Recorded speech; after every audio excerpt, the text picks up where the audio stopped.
नमस्कार, मैं हूं पुष्पेंद्र चौधरी और आप देख रहे हैं India voice. Haryana Punjab bulletin में आपका स्वागत है। रुक करते हैं खबरों की ओर।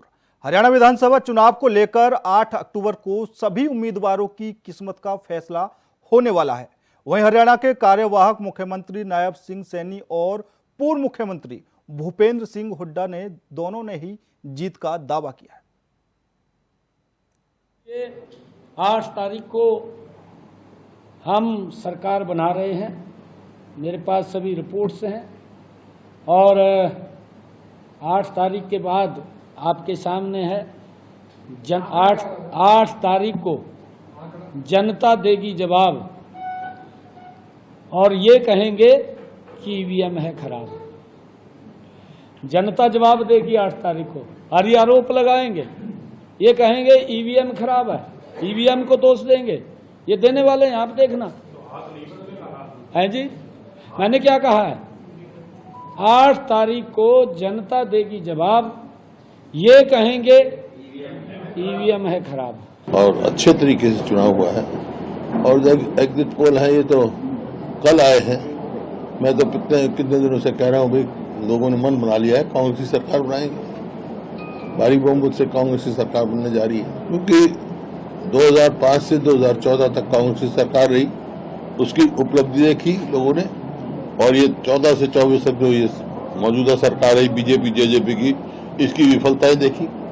जो प्रदेश 2014 में प्रति व्यक्ति आय में, प्रति व्यक्ति निवेश में, कानून व्यवस्था में, नौकरी देने में और खेल खिलाड़ियों में नंबर 1 का प्रदेश था पूरे देश में, वो आज नंबर 1 हो गया। बेरोजगारी में, महंगाई में, कानून व्यवस्था बिल्कुल चरम आ गई। ऐसा प्रतीत सरकार है ही नहीं। बेखौफी से बदमाश जो है, कभी फिरौती मांगते हैं, कभी लूटते हैं, कभी मतलब मर्डर हो रहे हैं, बलात्कार के रेट बहुत बढ़ रहे हैं। और खेल खिलाड़ियों को तो पता ही है, अपने हमारी जो पहलवान बेटियां, कोई भी खिलाड़ी हो जिन्होंने देश का नाम रोशन किया है, उनको भी न्याय नहीं मिल रहा। हरियाणा चुनाव के नतीजे आने वाले हैं। उससे पहले हरियाणा के पूर्व उप मुख्यमंत्री भूपेंद्र सिंह हुड्डा ने भाजपा को निशाना बनाते हुए कहा कि भाजपा उपलब्धियां गिनाने की जगह झूठ बोलती रही। झूठ की दुकान ज्यादा दिन नहीं चलती है। इस पर पलटवार करते हुए अनिल विज ने कहा कि नतीजे आने में थोड़ा समय रह गया है, नतीजे आने दो, हुड्डा साहब को अपनी हैसियत पता लग जाएगी। हुड्डा ने अपराधियों को भी चेतावनी देते हुए कहा है कि अपराध छोड़ दें। अनिल विज ने इस पर तंज कसते हुए कहा कि अगर वे सच में दिल से ये बात कहते हैं तो सबसे पहले उन्हें अपनी बेल कैंसिल करवाकर खुद को जेल में डाल लें।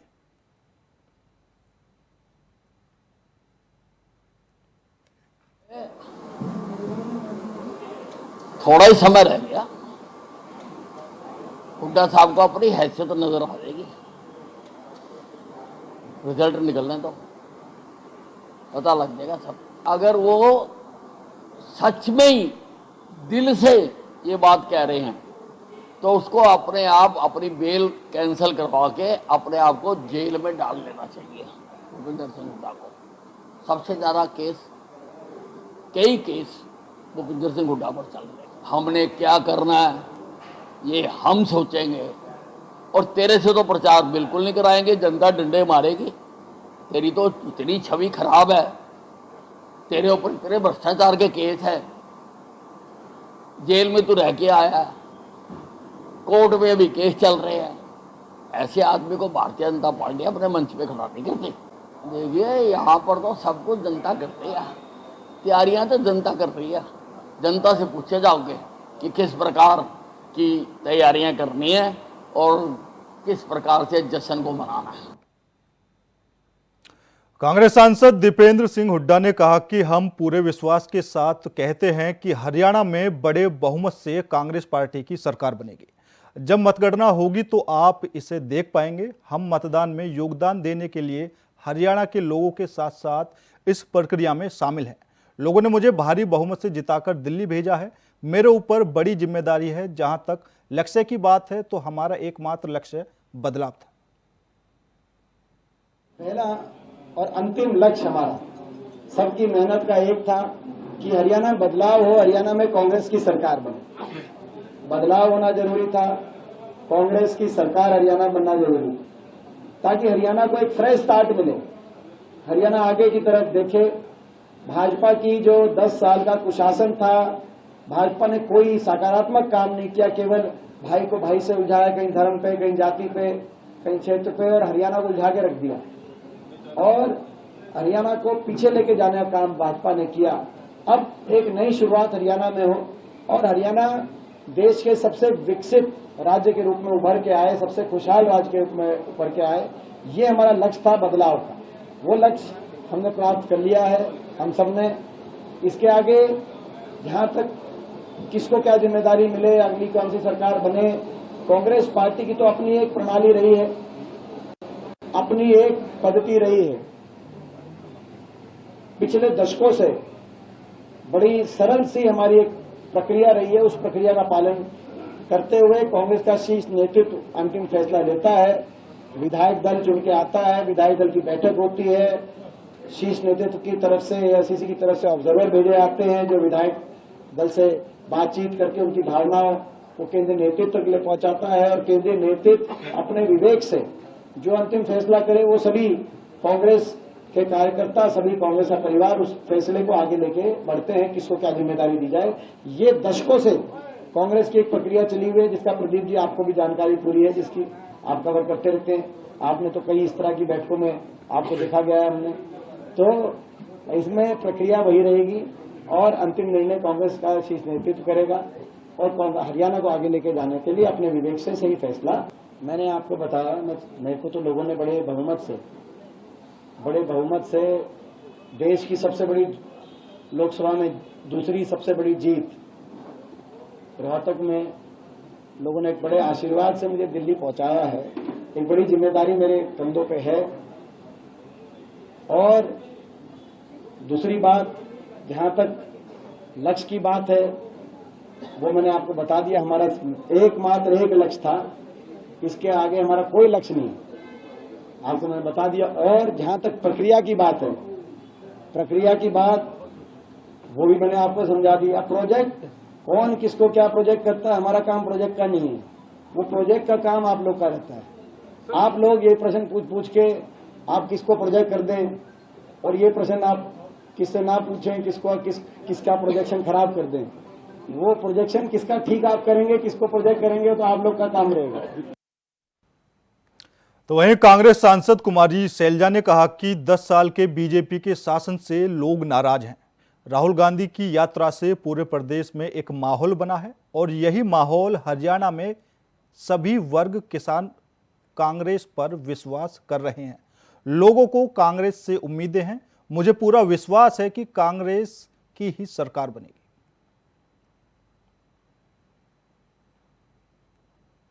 आ जाएंगे, लेकिन कल जब नतीजे आएंगे तब आपको मालूम पड़ जाएगा। मैं ओवर कॉन्फिडेंस से या वैसे नहीं कह रही हूँ, ये ग्राउंड रियलिटी है। भाजपा से लोग बेहद नाराज थे 10 साल के भाजपा के शासन से।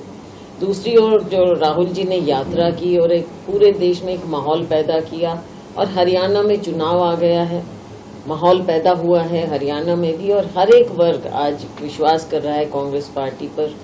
राहुल जी ने जो बातें कही हैं, गारंटीज की बात, हमारे जो प्रॉमिसेस हैं, जो वायदे हुए हैं, इसमें जो गरीब तबका है, जो हमारा दलित वर्ग है या दूसरे वर्ग हैं, आज वो कांग्रेस के साथ दोबारा से, क्योंकि पीछे ये सब मानते हैं कि ये वर्ग हमसे दूर हुआ था, लेकिन दोबारा विश्वास हो रहा है। हम सब जमीन पर काम कर रहे हैं, लोगों की उम्मीदें हैं, कांग्रेस पार्टी से उम्मीदें हैं। तो ये सब फैक्टर्स हैं जो इन वर्गों को, 36 बिरादरी को आज कांग्रेस की ओर आकृष्ट कर रहे हैं। और मुझे पूरा विश्वास है कि ये सारी चीज़ें हरियाणा के हित में भी होंगी और कांग्रेस की सरकार बनेगी। देश और प्रदेश में शारदीय अश्विन नवरात्र पर्व की धूम है। शारदीय नवरात्र पर मंदिर माता के जयकारों से गूंज रहे हैं और पूरा वातावरण भक्तिमय हो गया है। आज नवरात्र के 5वें दिन मंदिरों में मां दुर्गा के 5वें स्वरूप स्कंद माता की पूजा अर्चना की गई। नवरात्र के 5वें दिन मां दुर्गा की 5वीं शक्ति देवी स्कंद माता की पूजा करने का विधान है। स्कंद माता की पूजा करने से संतान प्राप्ति की मनोकामना पूरी होती है और बच्चों को दीर्घायु प्रदान करती है। भगवान स्कंद बाल रूप में इनकी गोद में विराजमान है।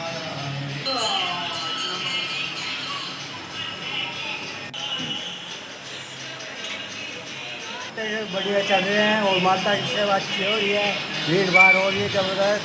अच्छा 5 ऑर्डर आता है और अच्छा चल रहा प्रोग्राम, बढ़िया है और भीड़ भाड़ का चक्कर अच्छा है। जय माता की, जय माता की। नवरात्र चल रहे हैं माता रानी के, आज 5वां माता रानी का ये भीड़ ठीक ठाक है, भीड़ हर जगह चल रही है। और ये सिद्धि पीठ मंदिर है 12 जारी का, 1963 से बना हुआ है।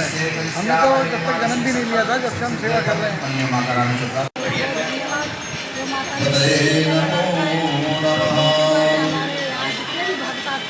कभी अपनी झोलियाँ भरते ही ले जाते हैं और जितना भी यहाँ प्रसाद चढ़ता है सब प्रसाद में चाहे साग हो चाहे जो भी सामान है। पुराना के गांव में चुनावी रंजिश को लेकर दो पक्षों में झगड़ा हो गया। झगड़े में दोनों पक्षों के बीच जमकर लाठी डंडे चले और फायरिंग की गई। फायरिंग में एक 13 साल के बच्चे को गोली लग गई। वहीं सूचना पाकर पहुंची पुलिस ने मोर्चा संभालते हुए दोनों पक्षों को शांत कराया। वहीं घायल बच्चे को इलाज के लिए सामुदायिक स्वास्थ्य केंद्र में भर्ती कराया गया, जहां डॉक्टरों ने उसकी गंभीर हालत देखते हुए उसे ट्रामा सेंटर दिल्ली रेफर कर दिया।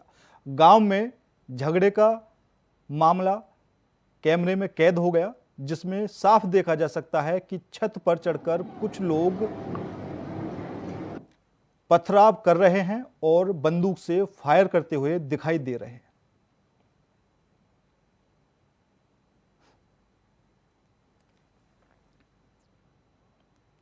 हरियाणा के रेवाड़ी में आज सुबह 35 वर्षीय शख्स का शव लावारिस हालत में झाड़ियों में पड़ा मिला, जिसका चेहरा पहचान मिटाने के उद्देश्य से पत्थरों से बुरी तरह कुचला हुआ था और कई चोट के निशान मिले हैं। सूचना के बाद मौके पर पहुंची पुलिस ने शव को कब्जे में लेकर आगे की जांच शुरू कर दी है, लेकिन शुरुआती जांच में पुलिस ने इसे हत्या मानकर अज्ञात के खिलाफ हत्या का मामला दर्ज कर लिया है। मामला एक डेड बॉडी यहाँ नांगल तेजू बस स्टैंड के पीछे, खोखों के पीछे है ना, एक संजय नाम की व्यक्ति की डेड बॉडी मिली है, जिसकी उम्र लगभग 35 साल है और जिसके चेहरे पे पत्थरों के चोट के निशान हैं और अभी जांच की जा रही है। मौके पे डीएसपी साहब आए हैं, एफएसएल टीम है और मैं स्वयं हूँ। पलवल में धान की कटाई के बाद पराली जलाने पर प्रतिबंध लगाया गया है। उपायुक्त डॉक्टर हरीश कुमार वशिष्ठ ने पराली जलाने पर प्रतिबंध लगाने के निर्देश जारी किए हैं। जिले में पराली ना जलाई जाए, इसको लेकर टीमें गठित कर निगरानी रखी जा रही है। पराली जलाने के मामले सामने आने पर 2 किसानों पर जुर्माना भी लगाया गया है। गांव कोडल के किसान अमर सिंह पर 1 एकड़ में पराली जलाने पर 2500 रुपये का जुर्माना लगा, तो वहीं कोडल के ही दूसरे किसान जयराम पर भी 2 एकड़ में पराली जलाने पर 2500 रुपये का जुर्माना लगाया गया है। डॉक्टर अजीत, उपमंडल कृषि अधिकारी, पलवल में कार्यरत हूँ। और आपने फसल अवशेष प्रबंधन के बारे में बताया। इस पे जो है ना, हमारे हरियाणा सरकार 50 से लेकर के और 75% तक सब्सिडी दे रही है कृषि यंत्रों पर, जैसे कि आपका ये सुपर सीडर हो गया, रोटावेटर हो गया, या फिर कंबाइन हार्वेस्टर SMS हो गए, तो जिससे कि हम उसको फसल अवशेष जो बचते हैं एक्स्ट्रा को, उसको मिट्टी में मिला दें।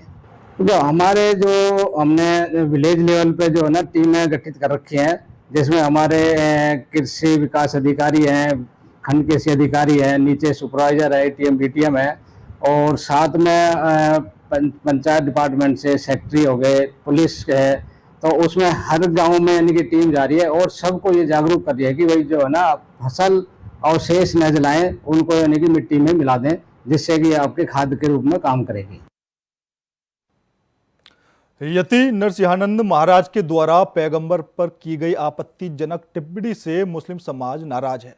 उनकी नाराजगी से वजह यति नरसिंहानंद महाराज के द्वारा की गई विवादित टिप्पणी और आपत्तिजनक टिप्पणी है। इसी बात से नाराज मुस्लिम समाज के हजारों लोगों ने आज मंडी नूह में इकट्ठा होकर न केवल बैठक की बल्कि बाद में नूह शहर में हाथों में बैनर पोस्टर लेकर प्रदर्शन किया।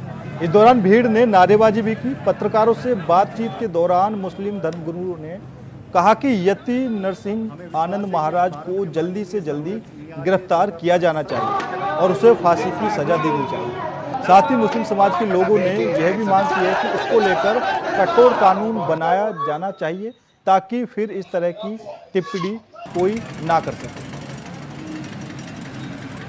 सल्लल्लाहु अलैहि वसल्लम सारे जहां के सारे इंसानों के सारे जिन्नात के नबी हैं, पूरी दुनिया के, हिंदुस्तान के नहीं सारी दुनिया के नबी हैं। आपकी शान में कोई भी गुस्ताखी करे, कोई हिंदू मुस्लिम सिख ईसाई या बेमजहब बेदीन नास्तिक कोई भी गुस्ताखी करेगा तो सारे मुसलमानों को तकलीफ पहुंचेगी और जमहूरी जहन रखने वाले, सेकुलर जहन रखने वाले इन तमाम इंसानों को तकलीफ पहुंचती है।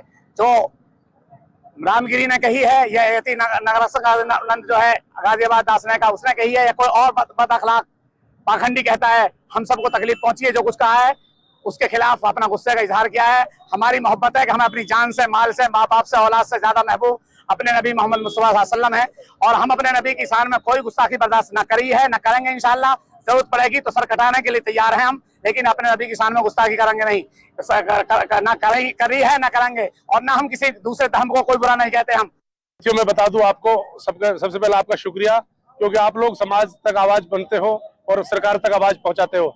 साथियों, बड़ा दुख का विषय था आज। एक व्हाट्सएप कॉल थी हमारे बड़े अकाबिरों के थ्रू, बड़े उलेमा है, मुफ्ती जाहिद साहब, मुफ्ती उटावड़ी साहब, मुफ्ती मौलाना आमीनी साहब, ऐसे बड़े उलेमाओं के जरिए एक व्हाट्सएप कॉल थी कि हमारे नबी के खिलाफ एक पाखंडी बाबा यति नरसिम्हा राव ने बड़े उल्टे सीधे शब्द के हैं, और एक बाबा और है जो बिल्कुल बर्दाश्त काबिल नहीं है। साथियों, जैसे कहा है कि वो नबी हम सब के नहीं, पूरी उम्मत के नबी हैं, और वो हम सब, जब हम सब के हैं तो हम कैसे उसकी हम गुस्ताखी बर्दाश्त कर सकते हैं। साथियों, जो बड़ा दुख का विषय था, ऐसा नहीं था। उम्मीद ये थी कि 100-200 लोग आएंगे और मेमोरेंडम दे देंगे और हम भी दुख का इजहार करेंगे, लेकिन साथियों जब वो सबका नबी है तो लाखों लोग इस कॉल पे जमा हो गए। तो साथियों, आज मेमोरेंडम एडीसी साहब द्वारा दे दिया गया है, लाखों लोग यहाँ जमा थे। आगे कोई डिसिप्लिन खराब ना हो, कोई असामाजिक तत्वों किसी प्रकार की कोई कानून को ना तोड़ दे, कानून की उल्लंघन ना कर दे, इसीलिए यहीं पे जमा हुए संजीदगी तरीके से, गांधीवादी तरीके से, कानूनी तरीके से यहीं पे ज्ञापन दिया गया और सरकार से और यहाँ के अपने प्रशासन से अपील की गई फौरन उनके खिलाफ यहाँ भी मुकदमा दर्ज हो और राष्ट्रपति के द्वारा ज्ञापन जाए और उसको फौरन गिरफ्तार कर उसको फांसी की सजा दी जाए। हरियाणा के राज्यपाल बंडारू दत्तात्रेय ने रविवार को रोहतक में दशहरा के पर्व पर आयोजित रामलीला के प्रोग्राम में शिरकत की और कहा कि भारत देश में त्योहारों का अपना विशेष महत्व है।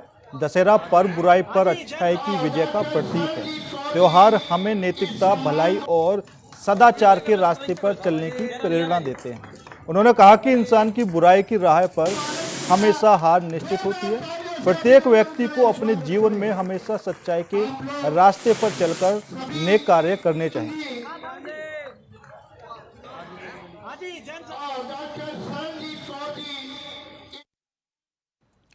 फरीदाबाद की एक रबड़ फैक्ट्री में भीषण आग लग गई, जिससे कंपनी मालिक को लाखों का नुकसान हुआ है। सूचना मिलने के 2.5 घंटे देरी से फायर ब्रिगेड की गाड़ी मौके पर पहुंची।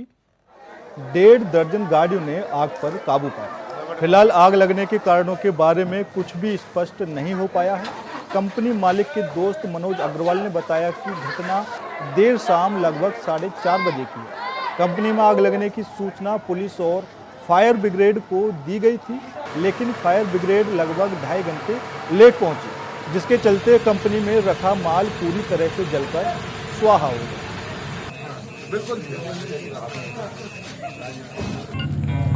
मलयान रोड गली नंबर 11 है, बालाजी कॉलेज के पास है और ये कोई गोदाम है, किसी वर्कशॉप है कोई रबड़ की, मतलब गोदाम बना हुआ है यहाँ पे। तो वहाँ उसका कोई रबड़ का स्क्रैप पड़ा हुआ था, तो यहाँ पे आने के लिए पता लगा कि कोई बच्चे पटाखे चला रहे थे, तो ऊपर में रबड़ थी, तो उससे वहाँ पे गोदाम में आग लगी है। यहाँ पे जो लोकल जो हमने लोगों से पता किया तो बता रहे कोई 3-4 साल या 5 साल के आसपास इस गोदाम को बने हुए हो गए। ऐसा नहीं है, तो आग लगती है तो धुआं तो उड़ता ही है। बाकी हम लोग भी सुबह 4 घंटे यहीं खड़े थे और अभी जस्ट जाने के लिए यहाँ पर आया था तो आप लोगों में मिल गए। तो ऐसा कुछ नहीं है कि कोई सांस लेने में दिक्कत हुई, खुला ओपन एरिया है यहाँ पे सारा। देखिए, मैं आपको बता दूँ कि हम विपक्ष में बैठे हुए और पिछले 10 साल से कोशिश कर रहे हैं, सरकार के कान पे जूनी रेंग थी कि छोटे छोटे गोदाम और वर्कशॉप इस तरह की बनी हुई है, इन्हें कोई जगह दी जाए या ये यहाँ पर 100% गोदाम बने हुए हैं, फैक्ट्रियाँ बनी हुई है, इसको ऑथराइज किया जाए फैक्ट्री चलाने के लिए।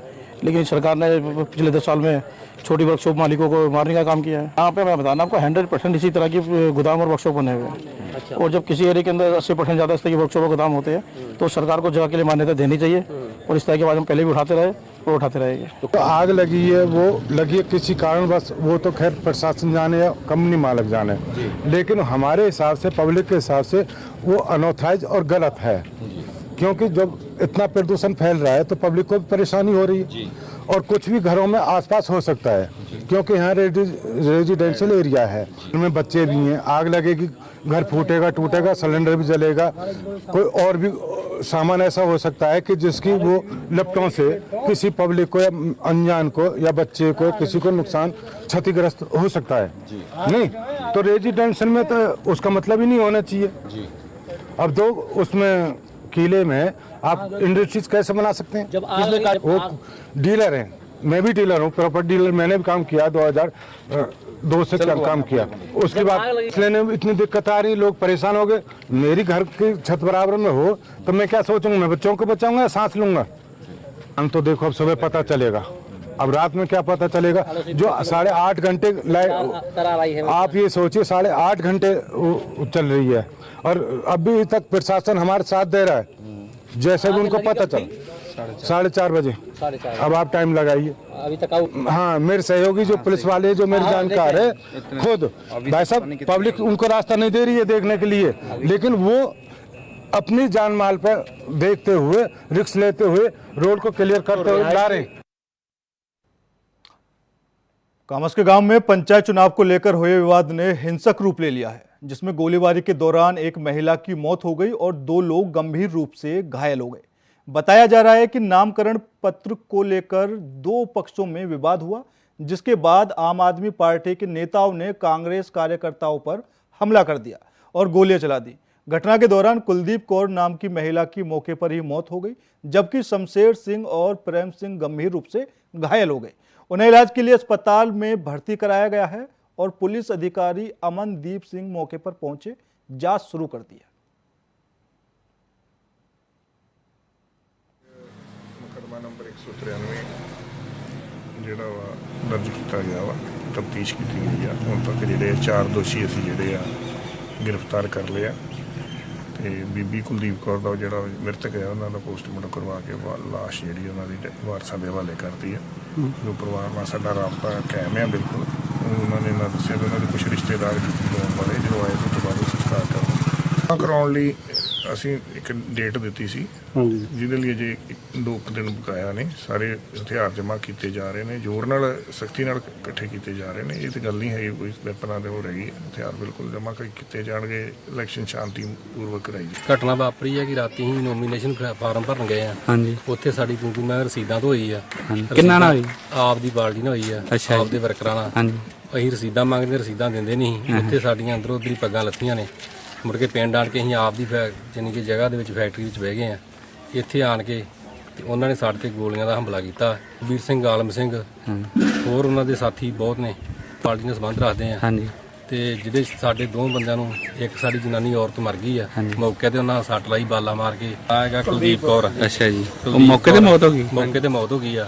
ਇੱਕ ਸਾਡੇ ਪ੍ਰੇਮ ਸਿੰਘ, ਤਰਮਸਾ ਸਿੰਘ, ਉਹਨਾਂ ਦੇ ਸਿਰਲੇ ਵੱਜੇ ਆ, ਗੋਲੀ ਵੱਜੀ ਆ।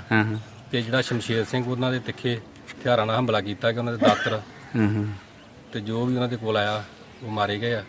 ਉਹਨੂੰ ਵੀ ਸੱਟਾਂ ਬਹੁਤ, ਸਰਲੇ ਵੀ ਜਿਹੜਾ शमशेर सिंह ਨੂੰ ਵੱਜੇ ਆ। पंजाब में पंचायत चुनाव होने वाले हैं, लेकिन पंचायत चुनाव से पहले ही उम्मीदवारों पर गलत जानकारी देने के आरोप लगने लगे हैं, जिसका कुछ लोग विरोध भी कर रहे हैं। लेकिन ऐसे दूसरे उम्मीदवार खुद को सही बता रहे हैं। वहीं कागजात की जांच करने वाला रिटर्निंग अफसर कुलवंत सिंह ऐतराज संबंधी कागजात न मिलने की बात कहते हुए नजर आ रहे हैं। वहीं दूसरी तरफ बीडीपीओ रुपिंदर कौर ने ऐतराज सही होने की बात कबूल की है और इसे रिटर्निंग अफसर को भेज कर कार्रवाई करने के आदेश दिए।